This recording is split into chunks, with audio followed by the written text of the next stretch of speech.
Hello, Assalamu alaikum, dear students. This is your teacher Rebecca Adil. Students, we are doing exercise number 1.6 today, and the main topic that we have to cover in this exercise are Cramer rule and matrix inversion method.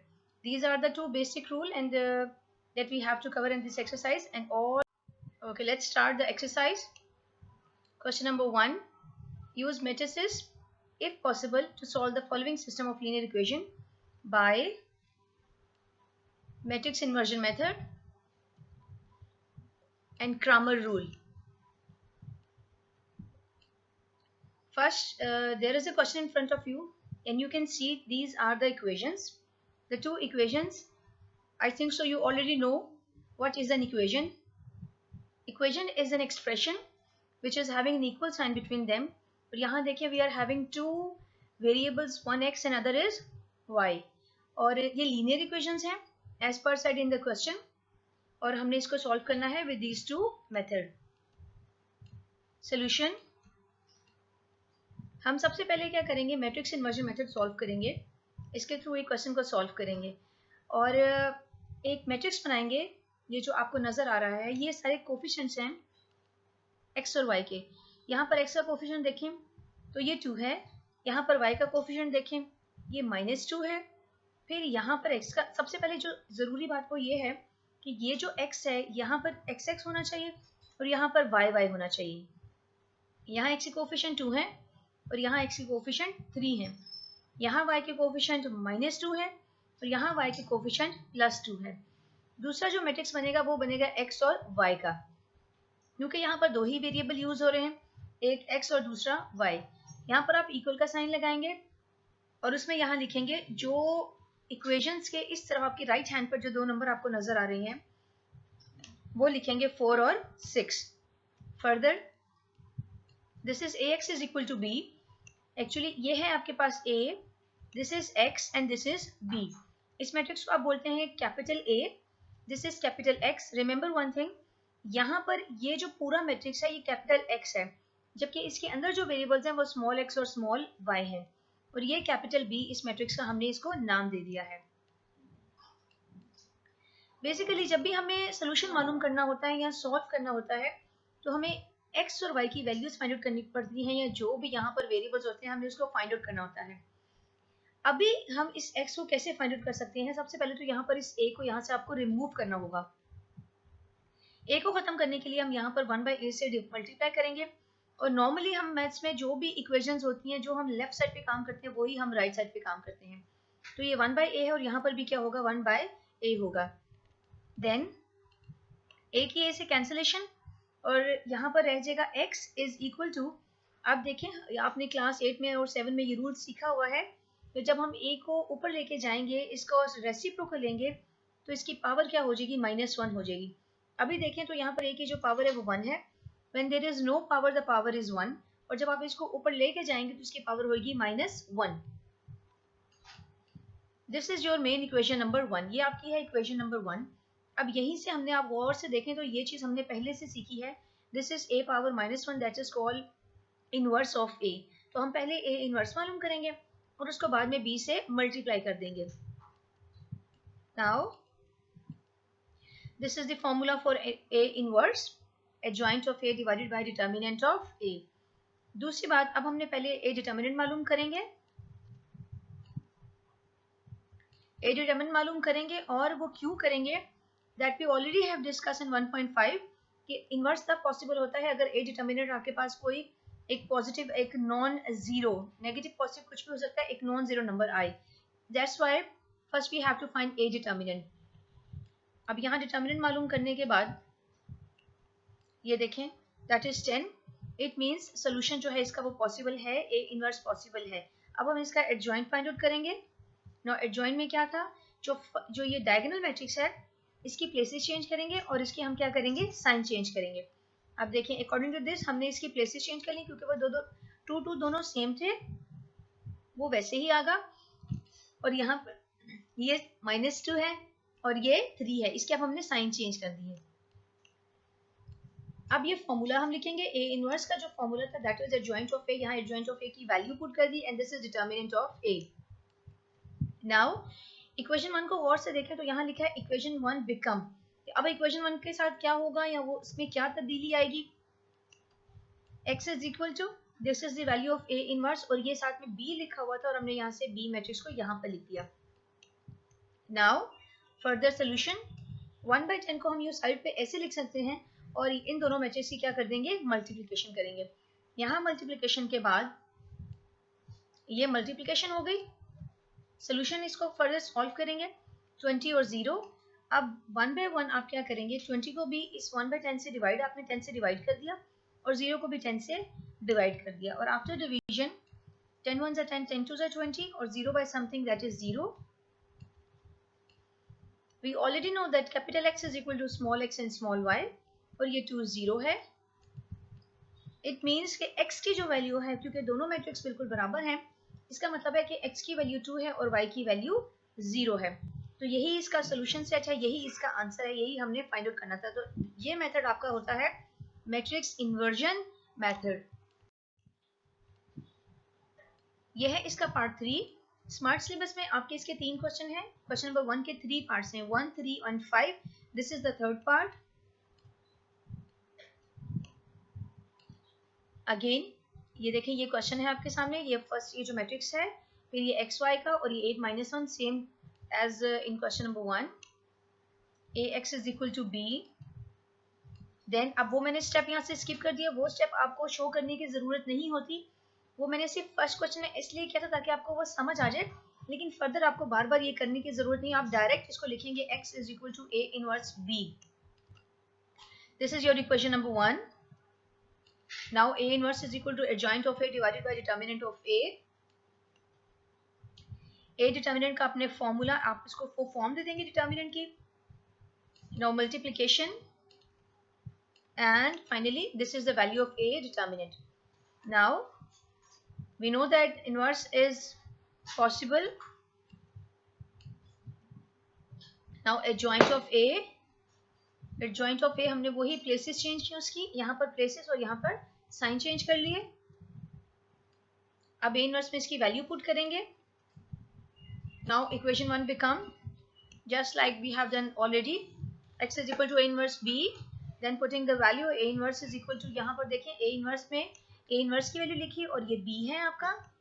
Now after multiplication 1/10 को हम जरा side पे ले गए हैं. After that you have to multiply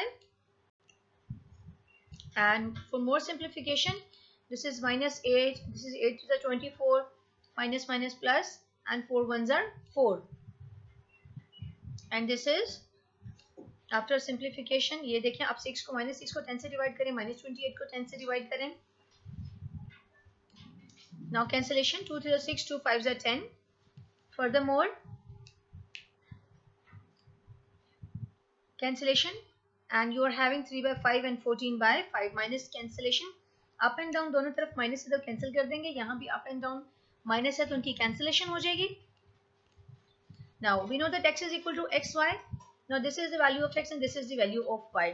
Students, आपको may be possible आपको मेरे वर्ड्स में कुछ प्रॉब्लम ऐसे फील हो रहा होगा. Actually I have bristle in my mouth or my tongue and that's why I can't pronounce the word properly.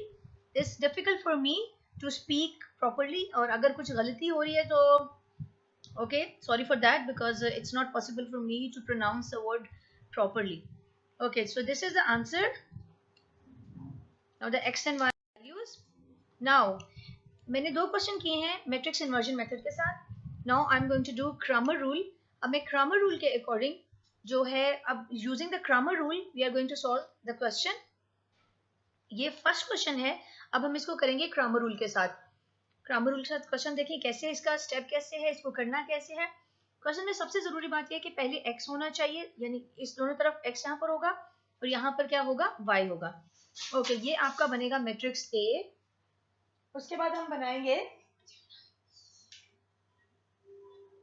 उसके बाद हमारा है AX. उसके बाद हम बनाएंगे AY. A कैसे बनेगा, A आपको ऑलरेडी पता है, ये जो कोफिशिएंट है x के दैट इज 2 3 -2 और ये +2. अब सबसे जो जरूरी बात है वो AX, हम कैसे इसको फॉर्म करते हैं, कैसे इसकी फॉर्मेशन है. ये जो x है इसके बेस में है, छोटा सा x लिखा होगा और यहाँ पर y भी इसकी बेस में है. ये y इसके साथ नहीं लिखा हुआ, इसकी बेस में है. अब ax कैसे बनेगा कि स्टूडेंट्स आपको मैंने यहाँ बताया था कि यहाँ पर ये सारा x है, ये सारा x है, x का कॉलम है और ये y का कॉलम है। इसका मतलब ax को आप टेक्निक ऐसे याद रखें कि जो x की जगह पे हम ये 4 6 लिखेंगे, ये वाला 4 6, और ये जो y का कॉलम है यहाँ पर हम ये लिखेंगे -2y, इस -2y लिखेंगे। उसके बाद हम क्या करेंगे, ay कैसे बनेगा, ay कैसे बनेगा आपने देखना है कि अब x की जगह पे ये आपने लिखना है ये वाला 2 3 और y की जगह पे आप लिखेंगे -2 और ये 4 6 लिखेंगे यहाँ पर, ये जो इसका y वाला है। जैसे ax में कैसे करना है, x की जगह पे इस मैट्रिक्स को पुट करना है 4 6 को, और ay में y की जगह पे 4 6 को लिखेंगे और यहाँ पर जो ओरिजिनल मैट्रिक्स है उसके एलिमेंट आएंगे। उसके बाद देखें यहाँ पर ये बन गया a, ये बन गया ax और ये बन गया ay। देन हम ले लेंगे सबसे पहले a का डिटर्मिनेंट। नॉर्मली जैसे भी हम क्वेश्चन करते हैं हम सबसे पहले a का ही डिटर्मिनेंट लिया करेंगे। अब a का डिटर्मिनेंट आपने ले लिया, that you know how to solve, that is 10। अब अगर a का डिटर्मिनेंट कोई नंबर आ जाता है दैट इज नॉन जीरो, इसका मतलब सोल्यूशन पॉसिबल है। अब हम मालूम करेंगे ax का डिटर्मिनेंट। अब हमने ax का डिटर्मिनेंट लेना है। बेसिकली हम तीनों का डिटर्मिनेंट लेंगे, a का, ax का और ay का। ax का डिटर्मिनेंट कैसे लें, आपको ऑलरेडी पता है डिटर्मिनेंट कैसे लेना है। ये हमने ले लिया ax का डिटर्मिनेंट। अब हम लेंगे ay का डिटर्मिनेंट। ay में हम क्या करेंगे, इसका डिटर्मिनेंट लेंगे, सेम प्रोसेस। आफ्टर दैट हमारे पास ay 0 आ सकता है, ax 0 आ सकता है, लेकिन जो ओरिजिनल हमारा a है वो 0 नहीं होना चाहिए। अब देखिए हम x और y को कैसे फाइंड आउट करेंगे। हमारे पास जो x है उसका जो फॉर्मूला बनेगा, आपने x को कैसे फाइंड आउट करना है, ax का डिटर्मिनेंट डिवाइडेड बाय a का डिटर्मिनेंट, ये करेंगे। अब हम ax का डिटर्मिनेंट ऑलरेडी फाइंड आउट कर चुके हैं, 20/10, देन इसको डिवाइड करेंगे तो 2 आपका आंसर आएगा। नाउ y कैसे मालूम होगा, ay का डिटर्मिनेंट डिवाइडेड बाय a का डिटर्मिनेंट। उसके बाद यहाँ पर पुटिंग द वैल्यूज। अब 0 बाय समथिंग क्या मीनिंग है, 0 है। नाउ हमने यही दो वैल्यूज फाइंड आउट करनी थी, एक x और एक y। तो ये आपके पास है क्रैमर रूल, और जो पहले हमने किया था वो था आपके पास मैट्रिक्स इन्वर्जन मेथड। कुछ ऐसे बच्चे होते हैं उन्हें वो अच्छा लगता है रूल, कुछ ऐसे बच्चे हैं उन्हें ये अच्छा लगता है या इजी लगता है करना। बट डियर स्टूडेंट्स आपको दोनों ही करने पड़ेंगे, ये कंपल्सरी है, because when in your paper they are not going to give you choice कि आप जो मर्जी रूल अप्लाई कर सकते हैं, वो आपको गिवन होगा। और वो रिस्ट्रिक्शन होती है कि अगर वो आपसे ग्रामर रूल बोलेंगे तो आपको ग्रामर करना होगा, और अगर आपको मैट्रिक्स इन्वर्जन मेथड पूछा जाएगा तो आपने मैट्रिक्स इन्वर्जन मेथड ही करना है। तो इसलिए आप ये बिल्कुल भी नहीं कर सकते कि आपने एक मेथड जो आपको अच्छा लगा आप वो करेंगे, आपको दोनों करने पड़ेंगे। ओके, नेक्स्ट देखें इसका फिफ्थ पार्ट, सॉल्यूशन। वही पहले ए मैट्रिक्स बन गया, फिर ax, फिर ay। सबसे पहले किसका डिटर्मिनेंट लेंगे, a का डिटर्मिनेंट लेंगे। ये आपने जब इसका डिटर्मिनेंट लिया तो आंसर 0 आ गया। अब जब आंसर 0 आ गया तो इसका मतलब ये कि सोल्यूशन तो पॉसिबल ही नहीं हो सकता। तो ये क्वेश्चन यहीं पर खत्म हो जाएगा। इस पे ना तो ग्रामर रूल आप अप्लाई कर सकते हैं, ना ही मैट्रिक्स इन्वर्जन मेथड अप्लाई हो सकता है। अगर इसका सोल्यूशन 0 हो गया तो okay students, according to smart syllabus 3 question है। क्वेश्चन नंबर 1 के 3 पार्ट हैं, 1, 5 एंड 3। मैंने पहले जो क्वेश्चन है उन कुछ सवाल मैंने से किए हैं, ग्रामर से किए हैं, कुछ मैट्रिक्स से किए हैं। आपने सारे के सारे करने हैं। एक क्वेश्चन को 2 दफा करना है, यानी कि पहला जो पार्ट है उसको भी 2 दफा करेंगे, दूसरे को भी 2 बार, तीसरे को भी 3 बार, दोनों मेथड के साथ 1 बाय 1। तो इस तरह से आपके टोटल क्वेश्चन बनेंगे 6 क्वेश्चन बनेंगे। अब जो इसका क्वेश्चन है इसके 2 स्टेटमेंट वाले क्वेश्चन भी हैं, एक है क्वेश्चन नंबर 3 और दूसरा है क्वेश्चन नंबर 4। अब हम करेंगे question number 3। Okay, this question, two sides of the rectangle differ by 3.5 centimeter. Now there is a rectangle और उसकी जो 2 sides हैं वो डिफर कर रही हैं by 3.5। इसका मतलब है नॉर्मली जितने भी स्टेटमेंट वाले क्वेश्चन हैं आपको पता है कि हमें उसमें नहीं पता है कि उसकी वैल्यूज क्या है। हमें बस ये पता है कि जब उसकी दोनों डायमेंशंस को या उसकी लेंथ जो और विड्थ जो है, क्योंकि रेक्टेंगल की 2 ही साइड जो होती हैं वो एक लेंथ है और दूसरी कौन सी होती है, विड्थ होती है। इसको बोलते हैं डायमेंशंस। ये इसकी डायमेंशंस है, उसमें कोई हाइट नहीं होती, तो इसलिए एक लेंथ होती है और दूसरी विड्थ होती है। तो एक उसके मुताबिक टू साइड जो रेक्टेंगल की वो डिफर, यानी कि माइनस करेंगे दो, जो भी इसकी लेंथ और विड्थ है उनको माइनस करेंगे तो आंसर आएगा 3.5। अब हमने दूसरी बात क्या मालूम करना है, डायमेंशंस मालूम करनी है, मींस एक्स और वाई मालूम करना है। डायमेंशंस का मतलब लेंथ और विड्थ रेक्टेंगल की। और एक और इन्फॉर्मेशन हमें क्वेश्चन में दी गई है कि उसका जो पेरीमीटर है वो 67 सेंटीमीटर है। अब देखें one by one according to the given conditions, और जो हमारे पास जो क्वेश्चन है उसके मुताबिक देखते जाएं। हम लेट करते हैं, हम ये सपोज करते हैं कि लेंथ ऑफ रेक्टेंगल हमारे पास x है और विड्थ ऑफ रेक्टेंगल हमारे पास क्या है, y है। ये हमने खुद से सपोज किया है because we are not given with it, हमें नहीं गिवन ये चीजें। Okay, now x minus y because question को गौर से पढ़ें तो two sides of the rectangle differ by, कि दोनों जो लेंथ है उसको माइनस करेंगे तो आंसर आएगा 3.5। ये हमने कर लिया। देन बाद में देखें तो फाइंड डायमेंशंस, हमने डायमेंशंस मालूम करनी है, जिसका मतलब है डायमेंशंस x और y है, उसके आगे हमने क्वेश्चन मार्क लगाना है और हमने इसको फाइंड आउट करना है। उसके बाद देखिए कितना ऑर्डर में क्वेश्चन जा रहा है, मुश्किल बिल्कुल नहीं है। जो इन्फॉर्मेशन है उसके मुताबिक इसको सॉल्व किया, इसलिए ये मुश्किल नहीं होगा आपके लिए। पेरीमीटर आपको पता है वो क्या है, perimeter of the rectangle 67 centimetre हम आपके पास ये है। अब हम कभी भी इस क्वेश्चन को सॉल्व नहीं कर सकते क्योंकि अगर हमारे पास सिर्फ वन इक्वेशन हो, क्योंकि हमें दोनों मेथड में से कोई एक मेथड अप्लाई अभी हमने करना है यहाँ पर, और हम एक इक्वेशन से तो कभी भी काम नहीं कर सकते, हमें दूसरी इक्वेशन को खुद से बनाना है। वो हम कैसे बनाएंगे, ये जो एक इंफॉर्मेशन हमें गिवन है हम इसको यूज करते हुए क्या करेंगे कि हम उसकी इक्वेशंस फॉर्म करेंगे। अब देखें पेरीमीटर ऑफ रेक्टेंगल का फॉर्मूला होता है 2 into x plus y, means 2 into length plus width. ठीक है, 2 इंटू, अगर आपने पढ़ा हो रेक्टेंगल का जो पेरीमीटर है उसका फॉर्मूला है 2 ब्रैकेट लेंथ प्लस ब्रेथ या विड्थ। अब क्योंकि लेंथ हमारे पास x है और विड्थ हमारे पास y है, उसकी जगह मैंने x और y पुट कर दिया है। नाउ पेरीमीटर के नीचे उसकी वैल्यू लिख दें और ये एज इट इज यहाँ पर आ जाएगा। अब इस 2 को मल्टीप्लाई कर दें, 2x plus 2y is equal to 67। यहाँ मैंने कुछ नहीं किया, सिर्फ इसका ऑर्डर चेंज किया है, यानी कि इसको मैंने यहाँ शिफ्ट कर दिया और इसको यहाँ पर, ताकि इसका जो फेस है, इसके जो लुक्स हैं बिल्कुल ऐसे इक्वेशन की तरह यूं हो जाएं। अब आप देखें तो हमारे पास पहली जो इक्वेशन है वो ये है और दूसरी इक्वेशन हमारे पास, अब ये मेन क्वेश्चन हमारे पास ये आ चुका है, ये फर्स्ट इक्वेशन है और ये सेकेंड इक्वेशन है। मैंने इसको यहाँ पर क्रैमर रूल के साथ सॉल्व किया है। आपने इसको मैट्रिक्स इन्वर्जन के साथ भी करना है, क्योंकि अगर आप अपनी बुक में देखेंगे तो वहां पर मेंशन है कि क्वेश्चन नंबर 3 को दोनों मेथड से करना है, यानी कि यहाँ तक प्रोसेस बिल्कुल सेम है, ये प्रोसेस दोनों क्वेश्चंस का बिल्कुल सेम है। इसके बाद एक दफा आपने इसको मैट्रिक्स, ये मैं कर रही हूँ क्रैमर रूल के अकॉर्डिंग। मैंने ए का डिटर्मिनेंट लिया, मैंने ए का डिटर्मिनेंट सबसे पहले लेना है, आपको पता है क्यों। ओके, उसके बाद हम क्या करेंगे, अब ए एक्स का डिटर्मिनेंट ले लेंगे, आफ्टर दैट ए वाई का डिटर्मिनेंट हम लेंगे। हम सब इसका मैंने डायरेक्ट डिटर्मिनेंट लिया है, ये आई थिंक सो। अब आप इतने केपेबल हो गए होंगे कि डिटर्मिनेंट लेना आपके लिए कोई प्रॉब्लम नहीं होगा। ये ए वाई का डिटर्मिनेंट लेने के बाद आंसर हमारे पास आएगा 60।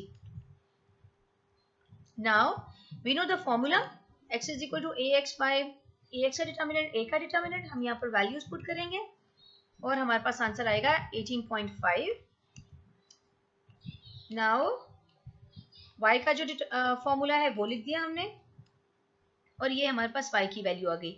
और आपने साथ इसके सेंटीमीटर लगाना है जरूर, क्योंकि हमारे पास जो डायमेंशंस होते हैं, लेंथ जो रेक्टेंगल की होते हैं वो सेंटीमीटर या मीटर में होंगे, तो आपने यूनिट्स नहीं भूलने।